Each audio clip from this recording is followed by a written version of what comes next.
안녕하십니까. 오늘도 저희 교회 처음 오신 분들 주의 이름으로 환영합니다. 또 새로 오신 분들께서는 등록해 주시면 감사하겠습니다. 또 예배 드리는데 힘쓰시기 바랍니다. 또 오늘 예배 중에 성찬식이 있습니다.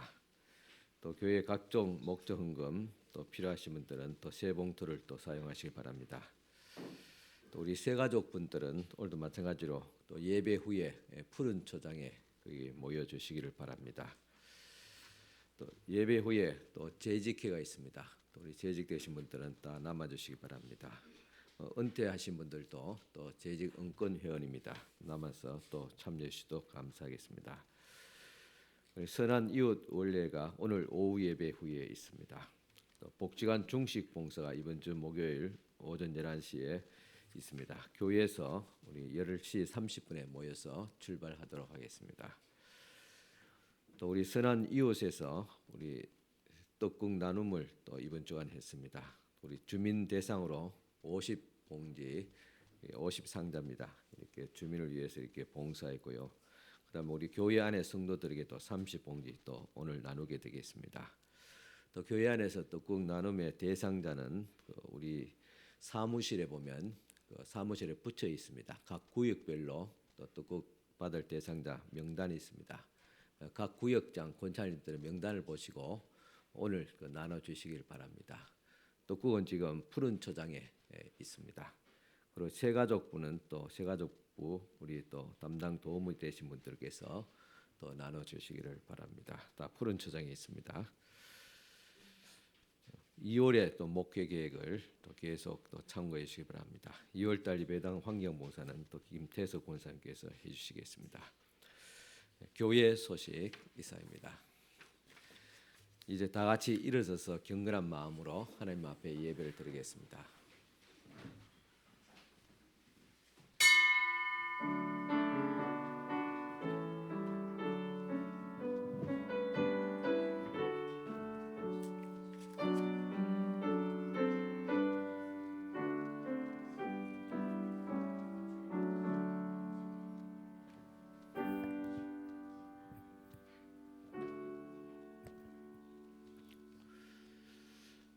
오직 여호와는 그 성전에 계시니 온 땅은 그 앞에서 잠잠할지니라 하시니라.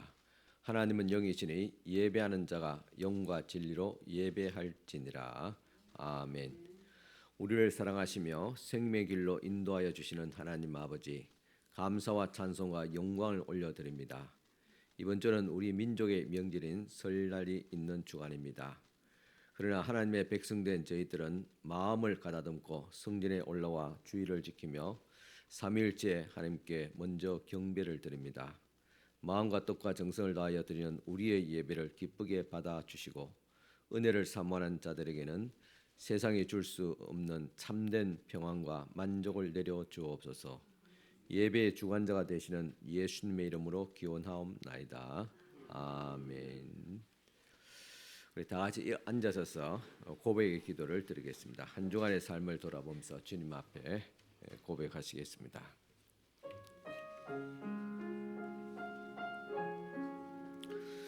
마음이 상한 자를 가까이 하시고 중심에 동의하는 자를 구원하시는 하나님 아버지, 죄를 지은 저희들의 마음이 상해했습니다. 중심으로 동의하며 자백하게 사오니 우리의 기도를 들으시고 약속하신 말씀대로 모든 죄악에서 우리를 구원하여 주옵소서. 지난 한 주간 저희들은 은밀한 죄악을 즐기면서 하나님의 일을 어찌하랴 생각했습니다. 행실을 더럽힌 모든 죄들을 또 악한 말들을 또한 추악한 행실들을 주님 용서하여 주시고 씻어 주시옵소서.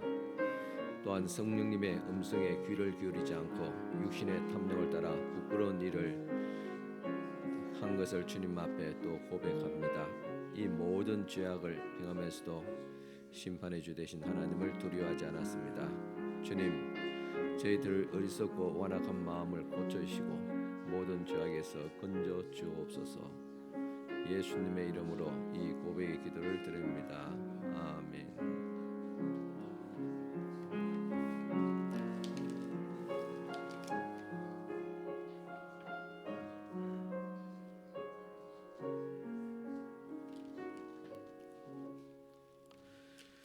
만일 우리가 우리 죄를 자백하면 그는 미쁘시고 의로우사 우리 죄를 사하시며 우리를 모든 불의에서 깨끗하게 하실 것이요. 아멘. 성시교독 우리 다 같이 함께 교독하시겠습니다. 성시교독 4번입니다. 찬송가 뒤편에 있습니다.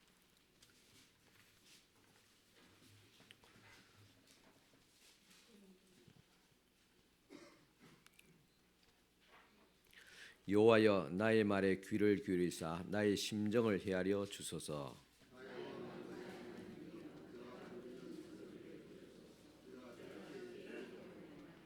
여호와여 아침에 주께서 나의 소리를 들으시리니 아침에 내가 주께 기도하고 바라리이다.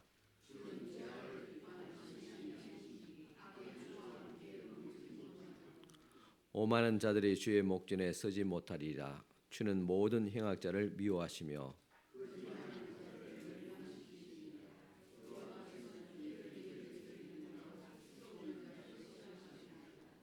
오직 나는 주의 풍성한 사랑을 힘입어 주의 집에 들어가 주를 경외함으로 성전을 향하여 예배하리이다.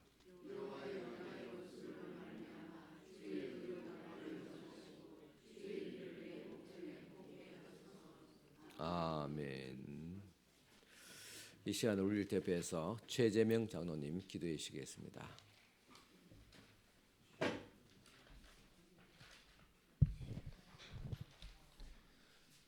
사랑이 많으신 하나님, 변덕스러운 날씨 속에서도 건강을 챙겨주시어 이 아침 주님의 성전에 나와 이렇게 예배드릴 수 있어 감사드립니다. 모든 생활 속에서 주님이 이렇듯 챙겨주시고 계신데 지금보다는 덜 아프고 오늘보다는 더 좋은 일이 많기를 바라고 내일엔 더 행복한 시간이 제게 가득하기를 늘 바라는 욕심으로 하루를 보내면서 주님이 주시는 소중한 선물들을 당연한 것으로 알고 더욱 더 바라기만 하고 있습니다. 주님을 전적으로 믿고 의지하려고 하나 너무도 심령이 약함을 느낍니다. 세상의 유혹에 흔들리지 않게 도와주시고 매사에 우리의 지식을 앞세우는 어리석음을 범하지 않게 올바른 길로 붙잡고 이끌어 주시길 간절히 바랍니다. 벌써 지나버린 한 달에 자책하지 말고 후회하지 말고 새해 첫 마음을 잃지 않게 오직 주님만을 높이며 찬양하며 강구한 모든 것들이 주님의 뜻대로 은혜대로 가고 있기를 간절히 소망합니다. 주어진 선물 같은 일상들을 허투루 보내지 않게 하시어 매일의 삶 속에 스며드는 주님의 사랑과 은혜 더욱 깊이 깨달아 한 달이 지나버린 이 시간에도 주님과 함께 달려가고 있는 한 해가 되길 간절히 기도드립니다. 사랑하는 주님, 어려운 시기를 보내고 있는 우리나라가 올해는 주의 은혜 가운데 든든히 세워지길 바라며 아울러 저희 교회를 세워주시고 축복하시는 주님의 뜻대로 이 지역의 복음화에 더욱 귀히 쓰임받는 교회 되어 이웃을 섬기고 사랑을 나누는 교회, 믿음과 소망, 평안을 주는 교회가 되도록 인도하여 주시옵소서. 나의 주님, 다니엘서 말씀을 전가하실 목사님께 성령 충만케 하시어 주님이 말씀하시는 꿈과 비전이 예배를 통하여 살아나며 새 힘을 얻게 하시고 예배를 위해 헌신하는 모든 성도들의 가정과 삶에 주님의 축복이 늘 함께하고 있음을 깨닫게 하길 바라며 이 모든 말씀 우리 주 예수 그리스도의 이름으로 기도드립니다. 아멘.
우리 다 같이 찬송가 382장 찬송가 우리 다 같이 드리겠습니다. 382장 찬송가입니다. 이 찬송가 들으면서 봉헌하시겠습니다.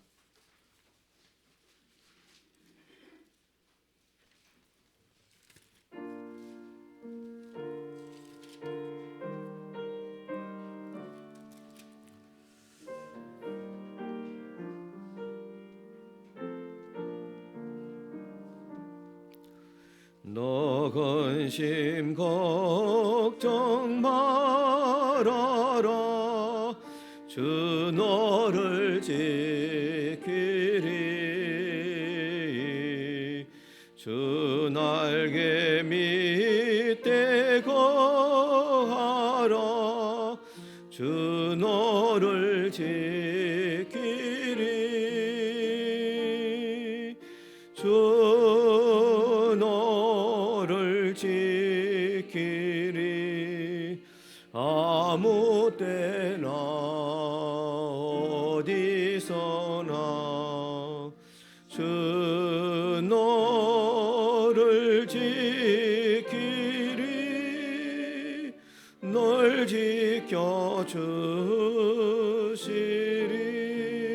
지켜주시리 어려워 낙심될 때에 주 너를 지키리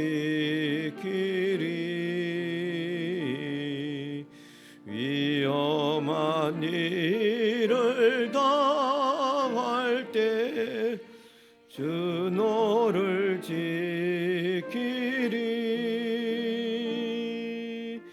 주 너를 지키리 아무 때나 어디서나 주 너를 지키리 널 지켜주시리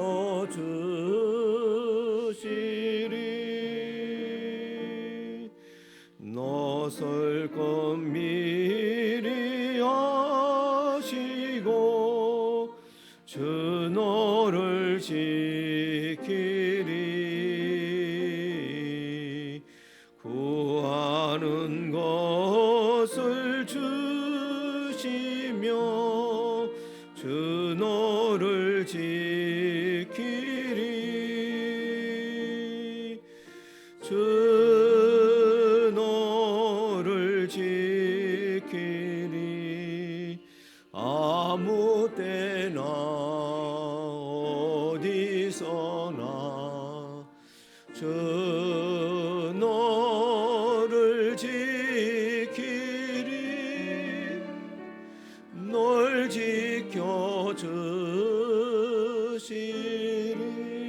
지켜주시리 어려운 시험 당해도 주 너를 지키리 구주의 품에 거하라 주 너를 지키리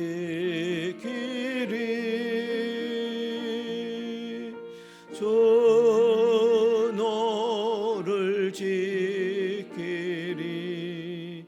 아무 때나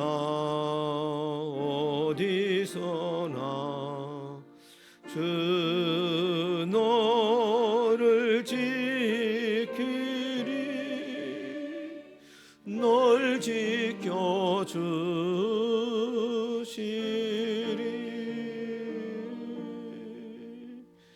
아멘.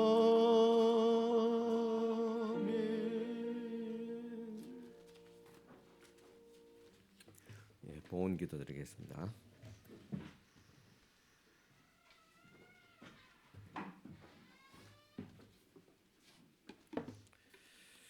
예, 11조에 몰두하신 분들입니다. 우리 박건영 지사님 드렸습니다. 이순덕 지사님 드렸습니다. 예, 조남희 지사님 드렸습니다. 김용희 지사님 드렸습니다. 김호 장로님 드렸습니다. 박찬남 지사님 드렸습니다. 김다영 청년 드렸습니다. 박기수 지사님 드렸습니다. 박명소장 들었습니다. 신미라 권사님 들었습니다. 정숙화 권사님 들었습니다. 하나님 아버지, 먼저 주님 앞에 또 10의 1조 9일에서 주님 앞에 드렸습니다. 첫 것을 주님 앞에 드렸습니다. 모든 또 물질 생활이 더욱 거룩하게 하시며 또한 손실이 없도록 도와주시고, 더 나아가서 주께서 말라기서 말씀을 통해서 약속하신 대로 물질의 복을 저들의 가정과 또 사업터 위에 부어 주시옵기를 바라고 원합니다. 또 주님 앞에 또 감사하며 귀한 예물 드렸습니다. 사랑하는 또 자녀 또 손주들 속히 주님 앞으로 돌아오게 하여 주시옵소서. 또 주님의 크신 은혜 깊이 또 감사를 드립니다. 또 주님의 하나는 은혜 깊이 감사하며 한 주간 또 함께하신 주님 은혜 감사합니다. 주님 은혜 감사드리며 2월을 맞이하게 해주신 하나님께 감사를 드립니다. 항상 지켜 보호하심에 또 감사하며 하나님의 은혜로 회복케 하심을 감사하며 인도하셔서 할 수 있게 하여 주심을 또 감사드리며 범사에 감사드리며 영육간에 강건하게 하시고 설 명절 잘 보내게 하시고 자녀들 돌봐 주시옵소서. 온 가족 한 자리 모여 또 생신을 축하를 받게 하심을 감사합니다. 또 항상 가족들 건강을 또 지키심을 감사합니다. 또 주님 앞에 감사하며 귀한 또 감사의 예물들 주님 앞에 올려드립니다. 이 손길들 일일이 주께 다 기억하여 주시고 또 주님 앞에 믿음으로 또 감사하며 또 주님께서 또 응답하실 줄을 또 믿고 주님 앞에도 감사하는 이 귀한 손길들을 축복하옵시고 늘 감사가 넘치게 하옵시고 또 사랑하는 모든 가족들 온전한 가정 합심 구원을 이룰 수 있도록 역사하여 주시옵소서. 건강 주시고 또 하나님께서 저들의 모든 삶에 복을 다하시되 믿음과 또 건강 허락하여 주시옵소서. 또 주님 앞에 주일의 헌금을 드리며 선교 구제 장학금 조에 물려드립니다. 이 모든 향기로운 예물들을 기쁘게 받아주시고 또 주일 예물로 또 주님 앞에 드립니다. 하나님께서 이 손길들을 기억하여 주사 복을 다하시되 믿음의 복을, 건강의 복을, 물질의 복까지도 다하여 주시옵소서. 예수님 이름으로 축복하며 기도드리옵나이다. 아멘. 이 시간 주신 하나님의 말씀 봉독해 드리겠습니다. 말씀은 히브리서 11장 13절에서 16절까지 말씀드리겠습니다.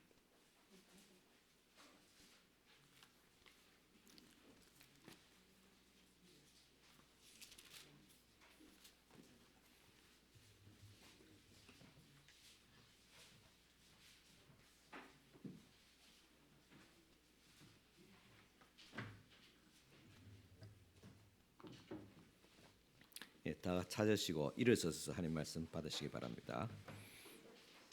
히브리서 11장 13절에 16절입니다.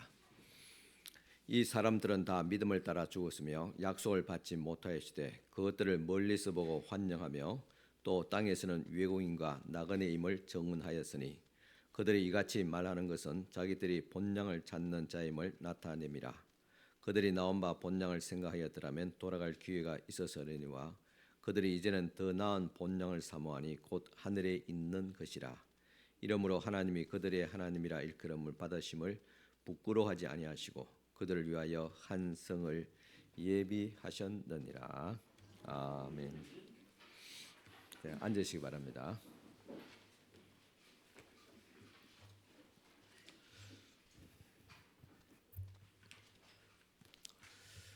예, 안녕하십니까? 또 한 주간도 잘 지내셨습니까? 오늘 예배 찬송가 보니까 찬양대 찬송하고 예배 찬송 똑같아 보니까 382장 너건심 걱정 말아라. 미리 맞춰봐야 되는데 맞춰보지 못한 것도 있지만은 또 일부러 이렇게 또 한 것도 아니고 이렇게 각각 다른 사람이 또 곡을 선정하는데 이게 맞을 확률은 로또 복권 당첨률과 같습니다. 하나님께서 우리에게 또 많은 근심 걱정 가운데서 걱정하지 말라는 또 하나님의 위로하심이 더블로 주님께서 우리에게 주시는 것 같습니다. 이 찬송대로 여러분들 가정에 항상 평안이 있길 바라며 특별히 우리 구정을 또 맞이해서 또 여러 가족들 또 자녀들 내왕할 것인데 또 여러분 가정에 또 하나님의 평강이 또 함께하기를 축원합니다. 지난주 말씀 드리기를 마귀가 우리의 마음에 근심과 걱정을 심어준다 그랬습니다. 이것은 환경과 별개의 문제입니다. 영적인 문제이기 때문에 영적인 문제는 영적으로 풀어야 됩니다. 그래서 이 마귀의 역사를 예수 그리스도의 이름으로 담대하게 물리치고 거부해야 된다 그랬습니다. 물론 우리가 근심이 사라져라 한다 해서 우리 삶의 환경이 금방 다 좋아지는 아니겠지요. 그렇지만 일단은 우리 마음에 있는 근심 걱정은 영적인 문제이기 때문에 예수 이름으로 단호하게 거부해놓고 그 다음에 우리 삶의 환경을 어떻게 하는 것에서 바꾸어 주시는가, 그것은 또한 우리가 믿음으로 또 행함으로 또 풀어야 될 그런 문제들입니다. 그리고 이 세상은 마귀가 또 공중 권세 잡은 자가 지배하기 때문에 항상 걱정 근심 할 일이 있다고 말씀을 드렸습니다. 그리고 이 세상은 잠깐이고 세상은 우리를 속여서 불행하게 만든다고 그랬습니다. 그래서 하나님의 자녀들은 이 세상에 기대하지 말고 하나님의 나라를 바라보면서 살아가야 한다고 말씀드렸습니다. 이제 또 한 주간이 지났습니다. 제가 지난주에 말씀드린 것에 대해서 정말로 목사님 말씀대로 이 세상은 덧없는 세상이요 또 피곤한 세상입니다 라고 공감하실 분들도 계실 것이고, 또 한편으로는 목사님 그래도 이 세상은 살만한 세상입니다. 사랑하는 사람이 있는가 하면 열심히 사노라면 보람도 있습니다. 그리고 세상은 아름답습니다 라고 말씀하시는 분들도 계실 것입니다. 이 두 부류의 사람들 다 생각들이 다 맞습니다. 마귀가 지배하는 이 세상은 우리에게 절대로 희망과 행복을 주지 못합니다. 이 사실에 대해서는 지금도 변함이 없습니다. 성령이 말하고 하나님께서 말씀을 하셨습니다.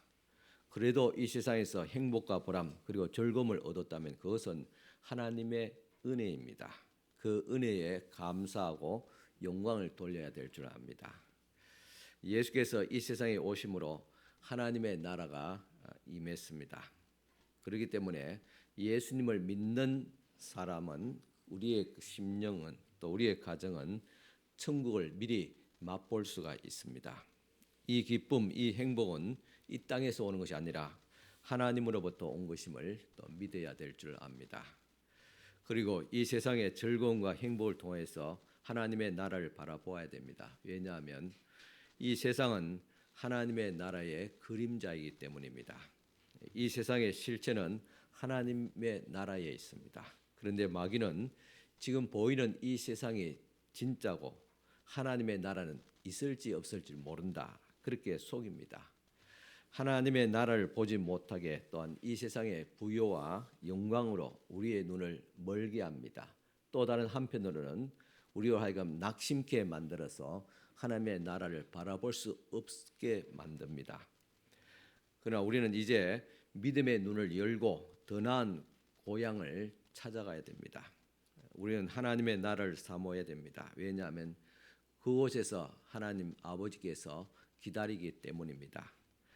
우리는 어디를 사모하고 사는지 우리 스스로를 살펴봐야 될 줄 압니다. 하나님의 나라를 사모하는 사람은 또 그 마음을 가진 사람은 바로 하나님의 자녀입니다. 아브라함은 더 나은 본향을 사모한다고 그랬습니다. 그리고 땅에서는 삶이 나그네요 또한 외국인이라 그렇게 고백했습니다. 이와 같이 하나님은 그를 사랑하는 사람들을 세상에서 나그네로 살게 합니다. 이 나그네란 말은 정착된 집이 없이 일시적으로 머무는 사람을 말합니다. 우리는 이 아브라함을 믿음의 조상이라고 말합니다. 이는 아브라함의 삶을 볼 때 신앙의 본질이 무엇인가를 알 수가 있습니다.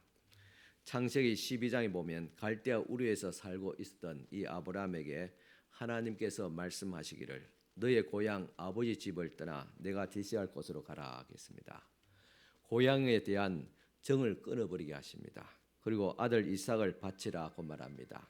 이와 같이 이 세상의 인정도 끊게 만듭니다. 이렇게 세상의 욕심도 인정도 끊어야지 하나님의 나라가 보이고 또 하나님이 보이게 됩니다.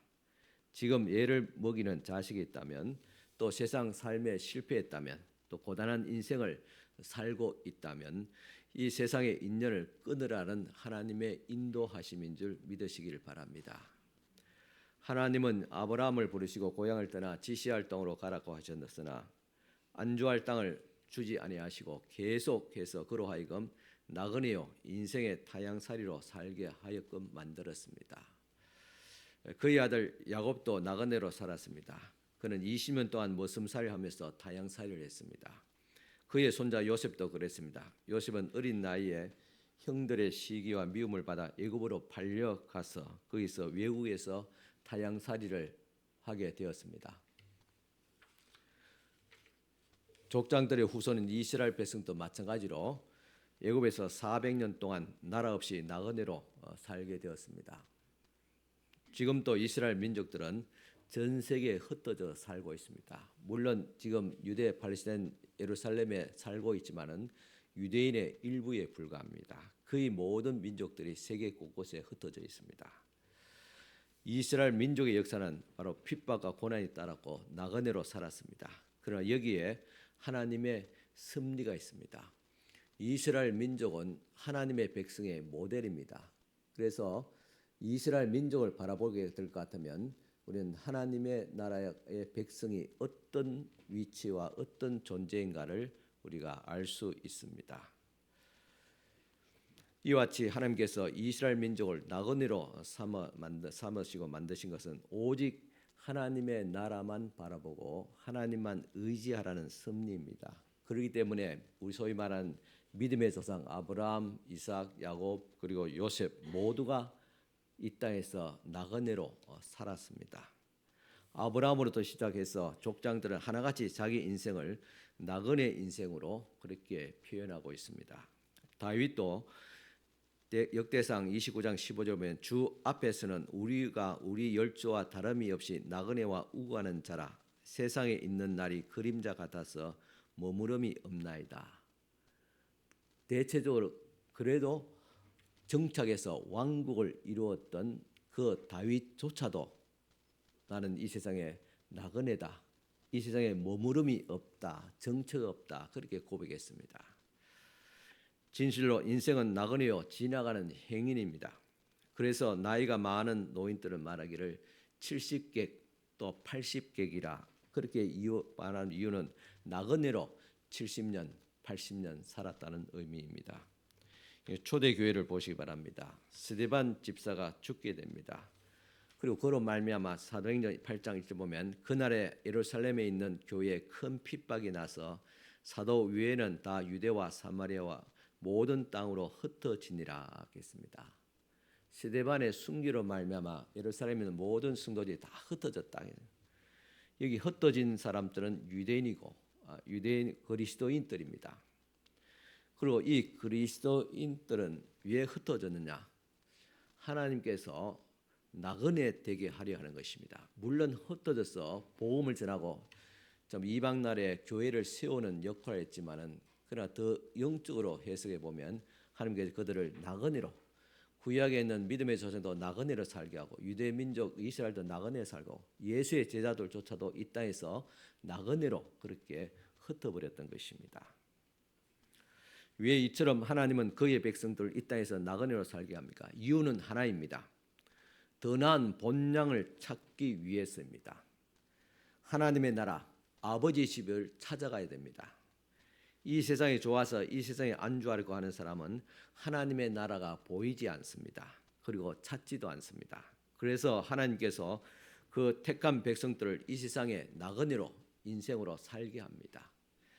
결국 우리가 찾아가야 할 곳은 귀성열차를 타고 고향으로 가는 것이 아닙니다. 바로 하나님의 나라에 들어가고 하나님의 나라를 찾아가야 됩니다. 야곱이 애굽 왕 바로 앞에 섰을 때 말하기를 내 나그네 길의 세월이 130년이니이다. 나의 연세가 얼마 못되니 우리 조상의 나그네 길의 세월에 미치지 못하나 험악한 세월을 보내었나이다. 이것이 비단 야곱의 고백이 아니라 오늘 우리의 고백일 줄 압니다. 오늘 여기도 여러분들 10대는 없고 20대, 20대 없네. 30대, 40대 그리고 70대, 80대 그렇게 이렇게 되지 않습니까? 인생 나그네 7, 80년 그렇게까지 살아왔습니다. 그리고 그 세월조차도 보면 험악한 그런 생활을 했다. 그렇게 고백할 수밖에 없습니다. 왜 하나님께서 우리로 하여금 이 험악하게 이렇게 세상을 살게 하시는가? 그것은 바로 본냥 아버지 하나님의 나라를 사모하게 하기 위해서 그렇습니다. 우리가 몸이 고달프고 또 삶이 지치고 힘들 때 생각하는 것이 무엇입니까? 그것은 부모를 생각하고 또 고향을 또 생각하게 됩니다. 이와 같이 우리가 이 땅에서 고난을 당하고 또 외로우면 자연스럽게 하나님의 나라를 생각하게 됩니다. 하나님께서 그의 자녀들을 험하게 이 땅에 살게 하는 것은 바로 하나님의 나라를 사모하게 하기 위함이다 했습니다. 하나님은 인생 나그네로 사는 자들을 위해서 본향 즉 천국을 마련해 주셨습니다. 히브리서 11장 16절에 보면 저희가 이제는 더 나은 본향을 사모하니 곧 하늘에 있는 것이라. 그러므로 하나님이 저희 하나님이라 일컬음을 받으심을 부끄러워 아니하시고 저희를 위하여서 한 성을 예비하셨느니라 했습니다. 우리가 이 땅에서 정착하지 못하고 또한 어떤 흔들리는 그런 삶을 통해서 본향집을 생각하게 한다 하겠습니다. 하나님께서는 단순히 우리로 하여금 본향집을 생각하고 바라보게 하는 것뿐만 아니라 실질적으로 주님께서 그들을 위해서 주님께서 더 나은 집을 즉 한 성을 예비하셨다. 즉 하나님의 나라 천국을 우리를 위해서 준비하셨다고 했습니다. 우리 성경의 중심은 예수 그리스도라면 성경의 주제는 하나님의 나라입니다. 하나님의 나라는 성경 전체에 내포되어진 중심 메시지입니다. 신구약 성경 전체가 하나님의 나라를 여러모로 설명하고 있는데 구약에서는 아브라함 때부터 하나님의 나라가 추구되어지고 시작되었습니다. 그래서 창세기 12장 1절에 보면 여호와께서 아브라함에게 이르시되 너는 너의 본토 친척 아비의 집을 떠나 내가 네게 지시할 땅으로 가라고 했습니다. 하나님의 나라에 대한 믿음의 조상들의 소망은 또한 예수 그리스도의 천국 복음을 통해서 더 명확하게 되어지고 또한 완성되어지게 됩니다. 예수께서 친히 말씀하시기를 마가복음 1장 15절에 때가 찼고 하나님 나라가 가까웠으니 회개하고 복음을 믿으라고 했습니다. 그리고 하나님의 나라는 요한계시록 21장 2절에 보면 예수께서 재림하실 때 우리 눈에 나타나게 될 것이라고 합니다. 또 내가 보매 거룩한 성 새 예루살렘이 하나님께로부터 하늘에서 내려오니 그 예배한 것이 신부가 남편을 위하여 단장한 것 같더라 했습니다. 이와 같이 신구약 성경 전체가 하나님의 나라에 대해서 1518번이나 예언하고 있습니다. 구약 성경이 예수 그리스도의 탄생을 예언했습니다. 그 예언대로 2000여 년 전에 예수께서 이 땅에 오셨습니다. 신약 성경은 다시 오실 예수 그리스도 그분의 왕국 즉 하나님의 나라의 임재를 예언했습니다. 이 예언 역시 반드시 성취되게 될 것입니다. 저도 가보지 못했지만 자신 있게 말할 수 있는 것은 저의 신념이나 체험보다도 더 명확한 하나님의 말씀이 증거하기 때문입니다. 하나님의 나라는 분명히 있습니다. 여러분들이 생각하고 상상한 것보다 더 좋은 것이 하나님의 나라입니다. 이 나라를 하나님께서는 이 나라에서 우리로 하여금 나그네로 살아가게 하고 또 이 땅에서 나그네로 살아가는 자들에게 이 하나님의 나라를 주시겠다고 약속을 하셨습니다. 그러므로 하나님의 나라에 들어가기 위해서는 우리가 이 땅에서 나그네로 살아야 됩니다. 히브리서 11장 13절 14절입니다. 이 사람들은 다 믿음을 따라 죽었으며 약속을 받지 못하시되 그것들을 멀리서 보고 환영하며 또 땅에서는 외국인과 나그네로 증거하였으니 이같이 말하는 자들은 본향을 찾는 것을 나타내미라. 이 땅에서 외국인과 나그네로라 증거하였다. 이 땅에서 나그네와 외국인으로 살아가는 자들에게는 이렇게 자신의 스스로 생각하고 말하고 그렇게 살아가는 자들은 본향 찾는 자들이다. 그들을 위해서 주님께서 반드시 본향 하나님의 나라를 주시겠다고 약속을 하셨던 것입니다. 이 나그네 이 한 단에 우리는 신앙의 모든 본질이 담겨져 있습니다. 내가 이 세상에 나그네로 살아가고 있는가라는 물음은 우리의 신앙의 질을 결정하는 중요한 문제입니다. 내가 하나님의 백성인가 아닌가 구분하는 그런 말이기도 합니다.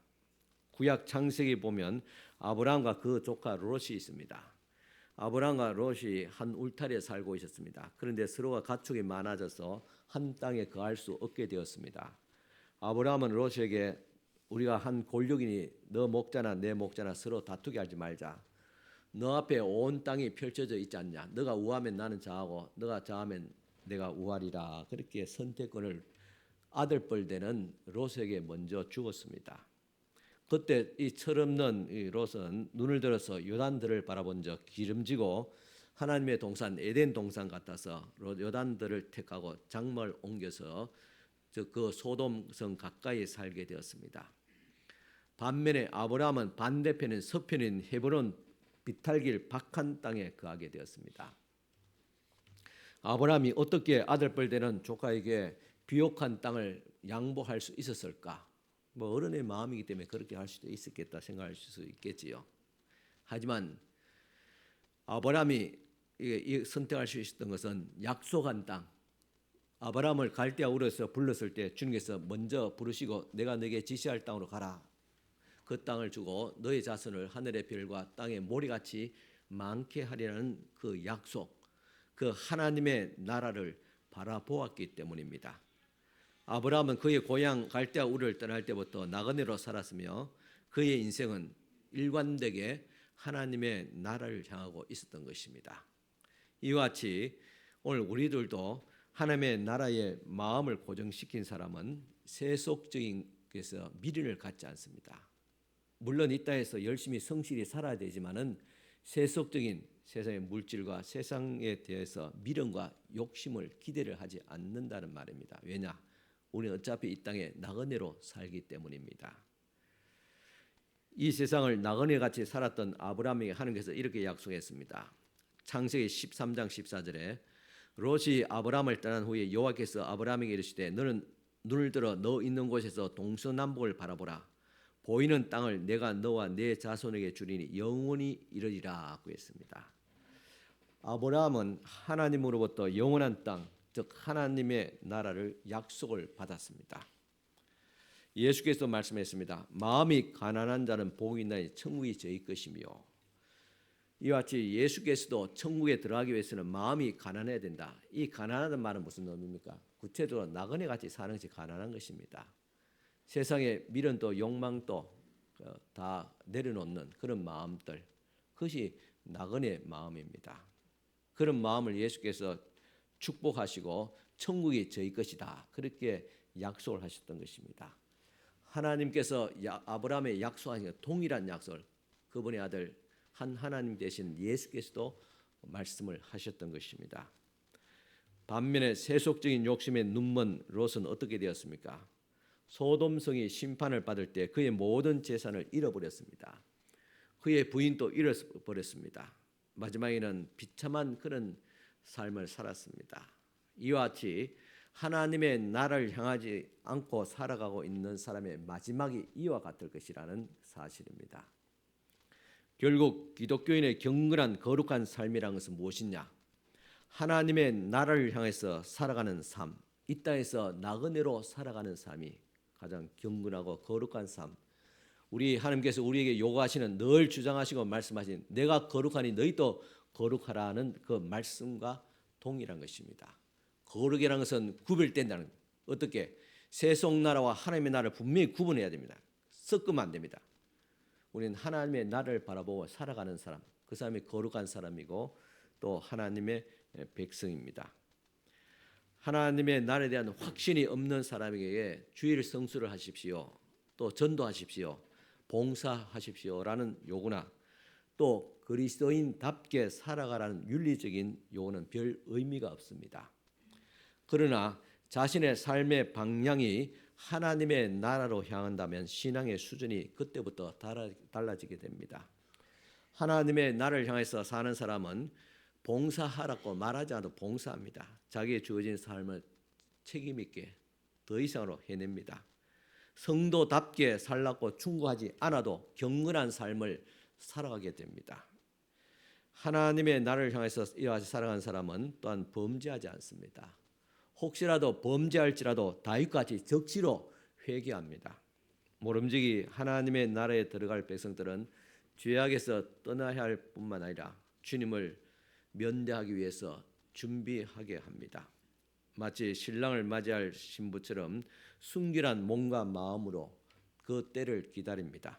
즉 천국에 들어갈 수 있는 첫 번째 자격은 죄가 없어야 되는데, 그런데 예수께서 이 죄를 씻어주시고 또 예수께서 처음 하신 말씀이 마가복음 1장 15절에 때가 찼고 하나님 나라가 가까이 왔으니 회개하고 복음을 믿으라.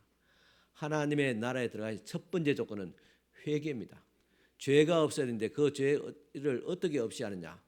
우리가 예수의 공로를 의지해서 주님 앞에 회개합니다. 두 번째는 하나님의 나라를 향해 살아가는 사람 자격은 하나님의 나라의 시민답게 날마다 살려고 예수며 기도해야 됩니다. 날마다 성경을 묵상하며 경건한 삶을 살아가야 됩니다. 또한 하나님의 나라를 향해서 살아가는 사람은 장래의 소망을 가지게 됩니다. 희망이 없는 사람은 삶에 활기가 없습니다. 생활의 활력은 바로 희망을 가질 때, 지금보다도 내일이 더 나아질 것이라는 그런 기대가 있어야지. 그래야지 우리의 삶의 어떤 살아가는 존재의 이유가 됩니다. 지금은 힘들지만은 희망이 있을 때 견딜 수 있습니다. 우리의 희망은 무엇입니까? 그것은 바로 하나님의 나라입니다. 이와 같이 하나님의 나라를 향해서 사는 사람은 가장 신앙적으로 살아가게 됩니다. 이번 구정을 맞이해서 많은 사람들이 고향을 찾아가게 됩니다. 그러나 나이가 들고 성장하면 고향은 추억으로 남습니다. 고향 친구, 고향 살던 어른도 다 없고 그냥 그 땅만 있고 추억만 남습니다. 부모님이 또 돌아가셨고 옛날 친구도 모두 한 사람 한 사람 떠나갔습니다. 이제 더 나은 고향을 향해서 떠나가는 귀성객들이 오늘 여기에 모였습니다. 교회는 하늘나라를 고향으로 삼는 사람들이 모인 곳입니다. 고향이 같은 사람끼리 모인 것이 바로 이 교회입니다. 그래서 우리 교회 공동체에 있다는 것이 얼마나 중요한 것입니까? 객지에 가면 자연히 고향 사람끼리 모이게 됩니다. 그래서 고향 동창끼리 모이고 고향 계도 만들어 모입니다. 그래서 고향 소식을 서로 나누면서 어떻게 지내고 있느냐, 그 사람 지금 어떻게 되었느냐, 뭐 살았냐 죽었느냐, 그렇게 여러 가지 묻게 되지요. 오늘 우리 성도들은 교회에 모입니다. 이 교회에 모여서 우리의 고향이 즉 하나님의 나라의 소식을 나누게 됩니다.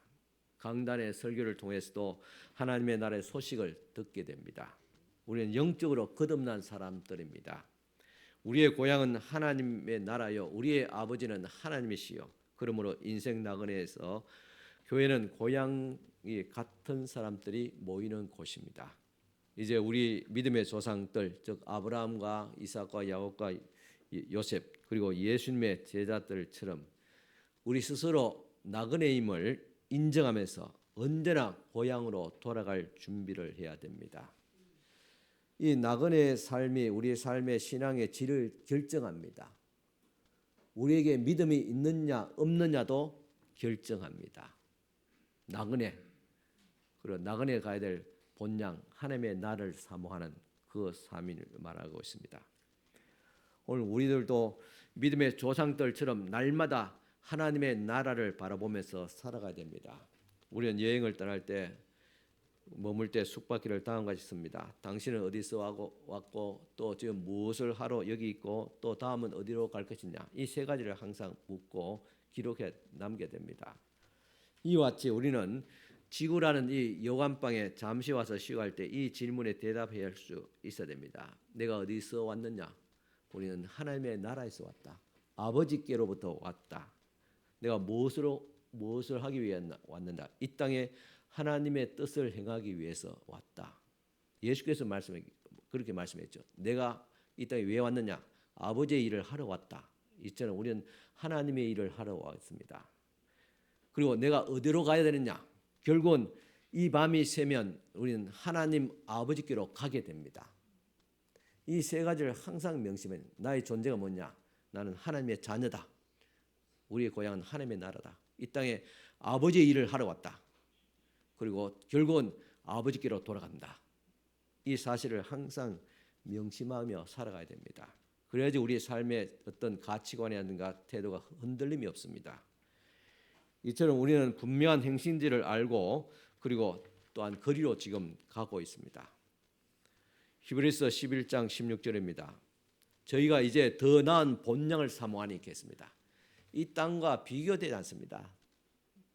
그는 본향 즉 하나님의 나라를 사모하니 하늘에 있는 것이라. 그러므로 하나님이 저희 하나님이라 일컬음 받으시기를 부끄러워하지 않으시고 우리를 주님께서 부끄러워하지 않는다. 객지에 난 자녀들 돌아오면 부모가 뭐 저한테 부끄러워합니까? 뭐 출세했던 그렇지 못한 그별 중요한 것이 아닙니다. 그 자녀의 존재 자체를 기뻐하는 겁니다. 얼굴 보는 걸 기뻐하고 우리 부끄러워하지 않고 부모도 맞이하거늘 하나님께서 우리를 기쁘게 맞이하신다는 사실입니다. 뿐만 아니라 저희를 위해서 한 성을 예비하셨느니라. 우리를 위해서 하나님의 나라 천국을 아버지의 집을 우리를 위해서 예비하셨다 그랬습니다. 예수께서도 이 땅에 사시다가 십자가에 죽으시고 3일 만에 부활하시고 또 다시 40일 동안 이 땅에 머물다가 하늘 아버지 집으로 다시 올라가시면서 그렇게 말씀했습니다. 내가 지금 올라가노니 내가 너희가 머무를 곳, 즉 우리가 있을 아버지 나라 하나님의 나라 그것을 완성하면 다시 내가 너희에게로 내려와서 너희를 그곳으로 데리고 가겠다 말씀했습니다. 이 약속은 우리가 붙잡고 살아야 됩니다. 분명히 우리 주님께서 우리를 데리고 가십니다. 그 본향집을 사모하면서 이 땅에서 끝까지 믿음으로 또 나그네의 삶을 성공적으로 살아갈 수 있기를 축원합니다. 기도드리겠습니다. 하나님 아버지 감사합니다. 오늘 우리를 위해서 본향집 아버지 집을 예배하신 하나님께 감사를 드립니다. 이 땅에서 우리의 삶이 비록 고달프고 힘들지라도 주님께서 우리로 하여금 이 땅에 우리 마음이 안주하지 못하게 하고 롯처럼 세속적인 나라에서 부패하고 타락해서 멸망에 이르게 하지 않고 우리를 구원하여 주시고자 이 땅의 삶을 흔들어 보시고 때때는 고난과 시련 또 역경도 허락하여 있사 오로지 우리로 하여금 하나님의 나라만 바라보게 살게 하시는 하나님께 영광과 찬송과 감사를 올려드립니다. 그래도 이 땅에 사는 나그네 삶이 결코 순탄치 못합니다. 괴로운 이 인생길에 우리로 하여금 낭망하지 않도록 도와주시고 또 실족하지 않도록 주님 도와주시옵기를 원합니다. 끝까지 하나님 아버지의 나라를 바라보면서 소망 가운데서 믿음으로 나그네의 삶을 성공적으로 다 살아갈 수 있도록 주께서 인도하여 주시옵소서. 예수님 이름으로 축복하며 기도드리옵나이다. 아멘. 이어서 우리 성찬식을 주님과 함께 나누도록 하겠습니다. 기도드리겠습니다. 성령께서 여기 임재하셔서 떡과 포도주를 주실 때 우리를 위하여 그리스도의 몸과 피가 되게 하시며 우리로 세상을 위한 그리스도의 몸이 되게 하시고 그의 보혈로 구속함을 얻게 하옵소서. 예수님의 이름으로 기도드리옵나이다. 아멘. 이제 우리 같이 함께 성찬에 임하게 되겠습니다. 이 성찬식은 예수께서 십자가에 지신 즉 잡히시기 전날 밤에 유월절 마지막 식사를 제자들과 나누면서 거기서 떡과 포도주를 나누면서 떡은 나의 몸이고 또한 포도주는 나의 피를 의미한다. 그리스도의 죽으심과 또 살아심을 주님께서 기억하라고 말씀하셨습니다. 그리고 내가 올 때까지 이 일을 행하라. 내가 올 때까지 이 성찬식을 계속 행하라. 그렇게 말씀했습니다. 그래서 저희 교회에서는 1년에 한두 번 하시라. 그래도 기억하기 위해서 매주마다 할 수 없지만은 한 달에 첫날 첫 주일을 주님 앞에 성찬으로 드리며 주님께서 오실 때까지 그리스도의 죽으심과 그리스도의 그 부활을 기억하며 하나님의 은혜 속에서 우리가 살아가고자 이와 같이 우리가 성찬식에 임하게 됩니다. 내가 올 때까지 이 일을 행하라. 여기에 벌써 재림을 주께서 약속하셨습니다. 인생 나그네로 살아가면서 다시 오실 예수 그리스도를 바라보는 그런 거룩한 의미가 있는 식탁입니다. 우리는 예수 그리스도의 보혈의 피와 우리를 위해서 찢어진 고난만 생각할 것이 아니라 다시 오실 예수님. 우리는 지금 인생 나그네로 살고 있지만은 다시 오실 예수님.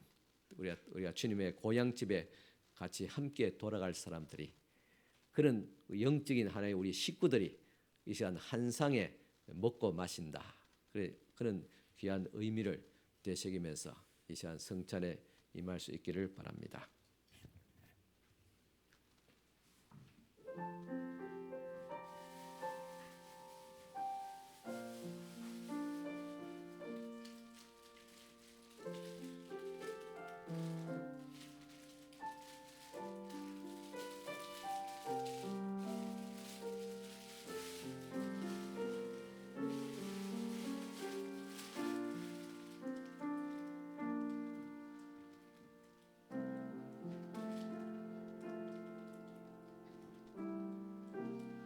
우리 주 예수께서 잡히시기 전날 밤에 유월절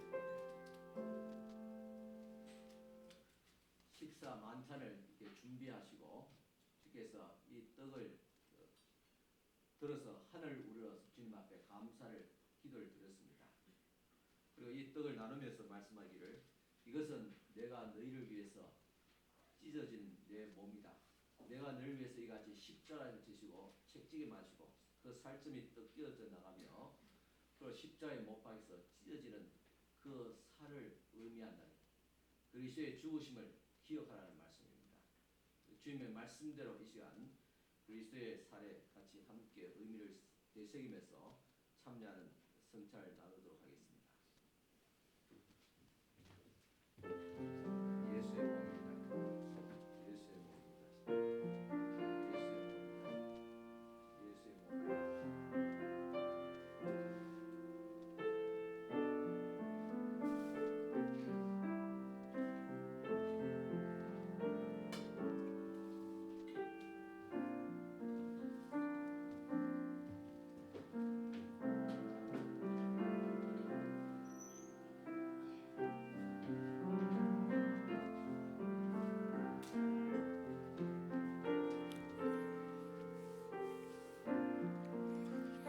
이 성찬은 세례를 받으신 분들만 참여해 주시길 바랍니다.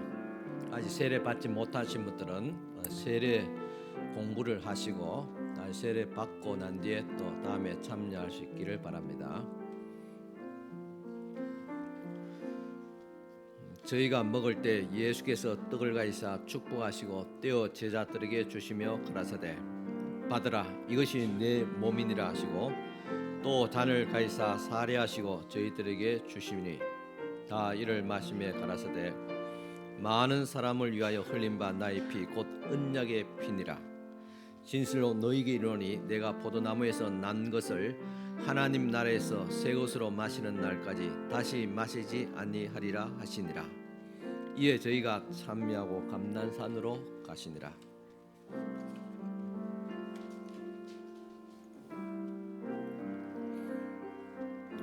예수께서 가라사대 나는 부활이요 생명이니 나를 믿는 자는 죽어도 살겠고 무릇 살아서 나를 믿는 자는 영원히 죽지 아니하리니 이것을 내가 믿느냐 가로되 주여 그리하오이다. 주는 그리스도시요 세상에 오시는 하나님의 아들이신 줄 내가 믿나이다.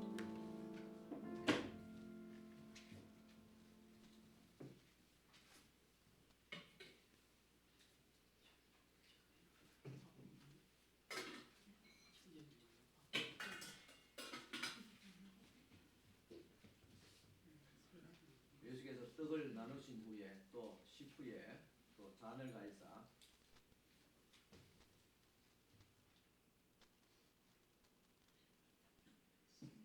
포도주를 따르시면서 또 말씀하셨습니다. 이것은 내가 너희를 위해서 흘린 바 내 피다. 이것을 마실 때마다 나를 기억하고 그리고 내가 다시 이 땅에 올 때까지 세상 끝날 때까지 이를 계속 기념하라고 했습니다. 이 말은 그리스도의 재림이 의미가 있는 성찬이라는 말입니다. 이 그리스도의 피를 나누면서 그리스도의 다시 오심을 같이 함께 본향을 찾아가는 우리 성도들이 될 수 있기를 바랍니다.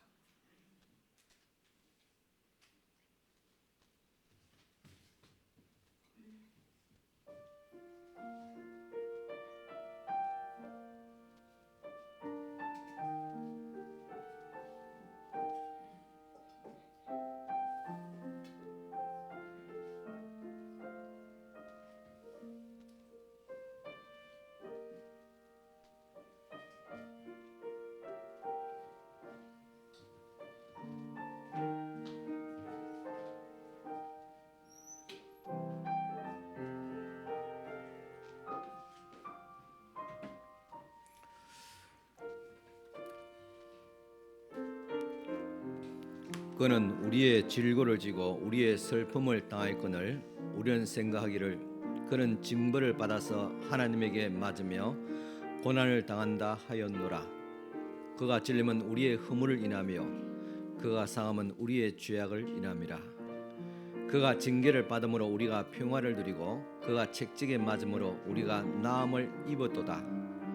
우리는 다 양 같아서 그릇 행하여 각기 제 길로 갔거늘 여호와께서는 우리 무리의 죄악을 그에게 담당시켰었도다. 이 잔은 예수 그리스도의 보혈을 의미하는 잔입니다. 예수의 피, 나를 위해서 십자가에서 찢으시고 흘리신 예수의 피를 의미합니다. 받을 때마다 그리스도의 그 희생과 그 보혈의 능력을 다시 한번 더 마음에 담을 수 있기를 바랍니다. 그리스도께서 나를 위해서 이와 같이 죽으시고 피 흘렸음을 보여주는 의식입니다. 이 잔은 예수의 피입니다. 예수께서 나를 위해서 이와 같이 희생하고 죽으셨습니다.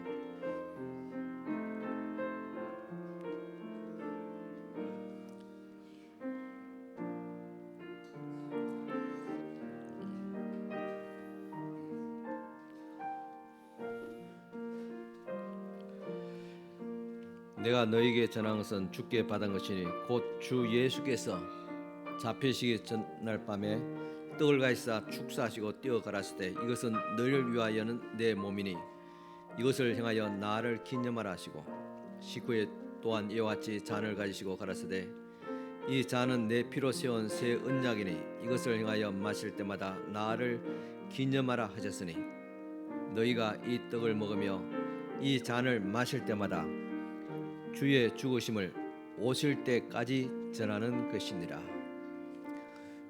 떡을 받으시고 잔 받지 못하신 분이 있으면 손을 들어 표시해 주시기 바랍니다.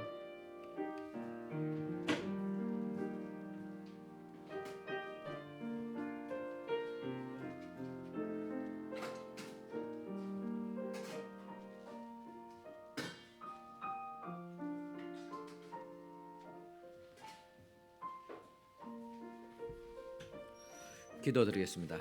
오늘도 예수님처럼 원수를 선대하고 그리스도의 영광을 드러나게 하여 주시옵소서. 예수님의 이름으로 기도드리옵나이다. 아멘.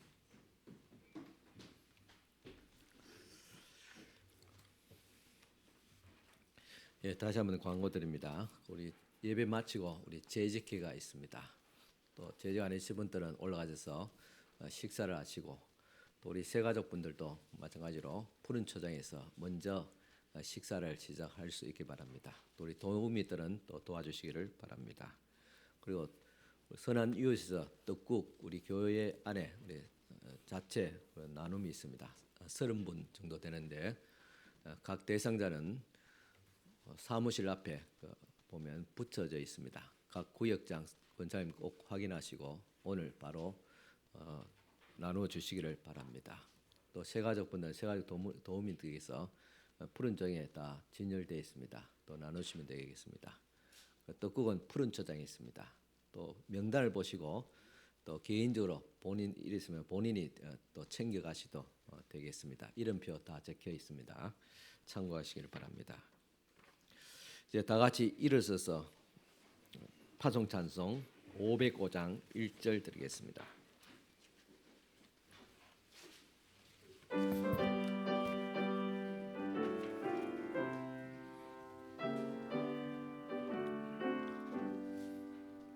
온 세상 위하여 나 복음 전하리. 만 백성 모두 나와서 주 말씀 들으라. 죄 중에 빠져서 헤매는 자들아, 주님의 음성 듣고서 너 구원받으라. 전하고 기도해 매일 정인 되리라. 세상 모든 사람 다 듣고 그 사랑 알도록. 아멘. 축복 기도 드리겠습니다. 지금은 우리 주님 예수 그리스도의 은혜와 하나님의 크신 사랑과 성령님의 감화교통 충만하신 은총이 한 상에 둘러서 먹고 마시며 그리스도의 재림을 기다리는 사랑하는 모든 우리 성도들 머리 위에 지금부터 영원토록 함께 있을지어다. 아멘.